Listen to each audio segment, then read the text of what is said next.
Pak Niko, apa kabar hari ini? Ya Mas Berto, salam sehat berkelimpahan, sugih bareng, happy bareng, Nusantara Jaya. Luar biasa. Selalu sehat dan berkelimpahan Mas Berto ya. Dua kata yang selalu diucapkan, sehat berkelimpahan. Ya. Tidak jarang saya dengar Pak Niko itu, Pak Niko apa kabar? Baik, jarang. Meskipun baik itu sebenarnya kata positif ya Pak. Tapi kenapa milih kata baik terlalu umum, artinya terlalu spesifik gitu ya, spesifik. Padahal kata-kata adalah doa Mas Bento. Sekarang sehat aja, kalau nggak berkelimpahan ya percuma nanti. Jadinya tidak baik. Tidak baik juga kan. Nah, berkelimpahan tapi kalau nggak sehat juga nggak baik juga kan, gitu kan. Maka yang dicari orang selama ini apa? Sehat, bahagia, berkelimpahan. Maka di tempat kita kan ada istilah apa? Sugih bareng, happy bareng. Sugih dan bahagia, otomatis sehat pasti bahagia kan, gitu kan. Orang bahagia membawa dampak kesehatan juga kan itu. Betul. Ya. Nah sebenarnya podcast hari ini saya mau menggarisbawahi itu Pak. Jadi tunda dulu kenyamanan sesaat untuk nyaman selamanya. Ya. Luar biasa. Jadi kebahagiaan itu ketika kita bisa mensyukuri berkah berupa kelimpahan itu, atau enggak, kebahagiaan itu apa yang ada di dalam. Jadi tidak ada syarat ya, bahagia itu tanpa syarat gitu loh. Justru ketika orang itu bahagia, nanti kondisi sekitar kita akan membawa dampak baik, termasuk juga ke fisik, ya, ke tubuh kan itu kan. Maka selalu bagaimana kita menciptakan bahagia setiap saat, ya, tidak ada hubungannya dengan kondisimu di luar sana kan gitu. Menciptakan ya. Kan efek, bukan. Jadi bahagia itu kita cipta. Bahagia itu dampak dari kita sering mengucap syukur. Ya, bahagia itu dampak dari kita punya hubungan baik dengan Tuhan kan itu. Karena Tuhan itu sumber kebahagiaan itu sendiri kan, gitu kan.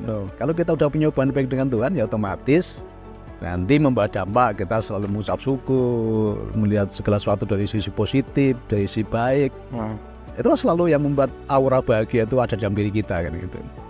Nah, Pak Niko tentu dari YouTube yang sudah banyak ini ya. Ada beberapa yang saya amati ini. Pak Niko sampai pada proses hari ini berapa lama Pak sampai menemukan value, nilai-nilai yang pada akhirnya yang Pak Niko bawakan di YouTube sampai pada kesimpulan tadi, tunda kenyamanan saat untuk nyaman. Ya sebenarnya kalau proses ya sangat lama ya, bahkan sampai sekarang pun kita masih berproses. Karena ada Pak prosesnya. Namanya proses tentunya tidak semua orang kuat. Justru banyak orang itu apa? Karena nggak tahan proses. Banyak orang tuh kenapa nggak punya nilai dalam hidupnya? Karena nggak tahan proses. Karena namanya proses itu pasti menyakitkan. Yang sudah saya gambarkan apa? Ini berlian ini, untuk menjadi berlian ini prosesnya sangat sakit sekali. Dipanasin 1000 derajat kan itu kan. Untuk memisahkan tadi antara batu yang murni dengan batu yang biasa kan begitu. Kemudian digerindra, diamplas. Ini kan perlu sesuatu yang sangat berat dan sakit itu. Nah seringkali tadi banyak orang nggak tahan proses tadi. Akhirnya menyalahkan sana, menyalahkan sini, kemudian mengeluh. Kalau mengeluh udah prosesnya gagal. Kalau kita nyalakan sana sini gagal kan, ini kan. Maka ya saya sarankan apa, dalam kondisi apapun itu semua baik adanya. Karena sebenarnya tujuannya itu kan untuk memproses kita untuk naik ke level yang lebih tinggi kan. Nah untungnya Pak Niko adalah termasuk kalau saya amati orang yang peka terhadap proses itu. Jadi bisa memaknai bahwa ini aku sedang dalam proses. Karena saya tahu rancangan Tuhan itu, rancangan Tuhan untuk semua makhluk ciptaannya kan itu sudah tertulis itu. Ya, rancanganku adalah rancangan yang membawa damai sejahtera, sukacita, keselamatan, dan hari depan yang penuh dengan harapan. Jadi kalau kita sudah tahu blueprint semesta untuk kita, nyaman sebetulnya. Nah sekali banyak orang tuh nggak tahu blueprintnya. Kita ini diciptakan untuk apa sih gitu loh. Kita tuh diciptakan tuh, apakah Tuhan menciptakan kita tuh main-main? Kemudian untuk begitu saja, bahkan untuk sebuah eksperimen, udah ini tak hukum, ini tak kasih ini tak kasih penderitaan.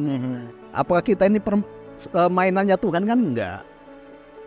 Tuhan menciptakan kita itu sangat serius. Tuhan menciptakan semesta ini sangat serius gitu loh. Maka tadi Tuhan sampaikan tadi, rancanganku kepadamu adalah rancangan yang membawa damai sejahtera, sukacita, keselamatan, dan hari depan yang penuh dengan harap. Ini berlaku untuk semua orang. Semuanya, tanpa terkecuali. Maka kenali dulu, ini kan rancangan Tuhan untuk kita apa sih gitu loh. Oke. Apa kita dicipta tadi untuk sebuah eksperimen Tuhan kan enggak. Betul. Maka Tuhan selalu hadir tadi untuk membawa damai tadi kan itu kan. Dan memberi kepastian. Itu memberi kepastian tadi. Boleh saya sampaikan begini? Berarti intinya kita harus mengenal Tuhan dulu, baru kita itu tahu prosesnya. Betul. Karena banyak orang yang sering saya katakan apa? Banyak orang kan baru tahu Tuhan tetapi tidak mengenal Tuhan. Tahu pun kita dapat berita-berita Tuhan yang terbatas. Ya, bukan Tuhan yang sesungguhnya. Tuhan yang rasis. Tuhan yang kasihnya terbatas. Ya kan? Menghukum. Tuhan yang suka menghukum. Ya, Tuhan yang suka melaknat. Bahkan sering kita lihat kan ada sekelompok orang mengatakan, wah itu musuhnya Allah. Membela musuh Allah kan itu kan, melawan musuh Allah kan itu kan. Masa Tuhan punya musuh dan yang dimusuhi itu umatnya sendiri. Kemudian yang membela juga Tuhan minta tolong umatnya yang lain untuk memusuhi musuhnya tadi. Ini sesuatu yang kalau bagi saya di luar nalar gitu loh. Di luar nalar. Oke. Sekarang Tuhan memusuhi umatnya sendiri ini kan sesuatu yang aduh. Sama seperti orang tua melawan anaknya sendiri kan itu kan. Kemudian minta tolong anaknya yang lain. Aku nggak kuat ya, aku guys, nggak ngatasi kayak mengadu antara anak kan itu loh. Coba ini Tuhan model mana ini gitu loh. Jadi nah, ini harus clear dulu memang, ini harus clear dulu. Kalau pemahamanmu tentang Tuhan tidak clear, masih memandang Tuhan yang rasis, Tuhan yang kasihnya terbatas, Tuhan yang suka menghukum umatnya yang lain tadi kan, ini akan berdampak dalam kehidupan kita. Salah satunya mungkin tersesat dalam proses tadi, tidak tahan ketika diproses, tidak tahan diproses, karena gambar yang malah ngambil jalannya sendiri, sesuai dengan paradigmanya sendiri, pengertiannya dia sendiri kan ini kan. Jadi yang sangat berbahaya. Cuman masalahnya orang sendiri Pak masih kesulitan. Kalau memang bahagia itu pilihan dan bukan efek, ya masih banyak yang tersesat dalam mencari kebahagiaan. Ya banyak orang belum bisa membedakan antara bahagia dengan senang. Oke. Selama ini banyak orang itu yang dicari sebenarnya bukan bahagia tapi senang. Senang. Kalau senang itu banyak syaratnya, mahal dan berbatas waktu kan itu kan. Sementara Pak. Sementara aja. Contoh ketika kita bisa beli mobil atau kita menginginkan sesuatu, ya katakanlah mobil baru gitu ya. Ketika kita dapat, kita senang aja sebetulnya. Bukan bahagia. Bukan bahagia, senang. Itu berbatas waktu. Coba nanti kalau kita udah 3 bulan naikin mobil itu, kan rasanya udah beda itu. Biasa aja. Berarti kita punya keinginan lagi, sesuatu yang lebih dari itu lagi.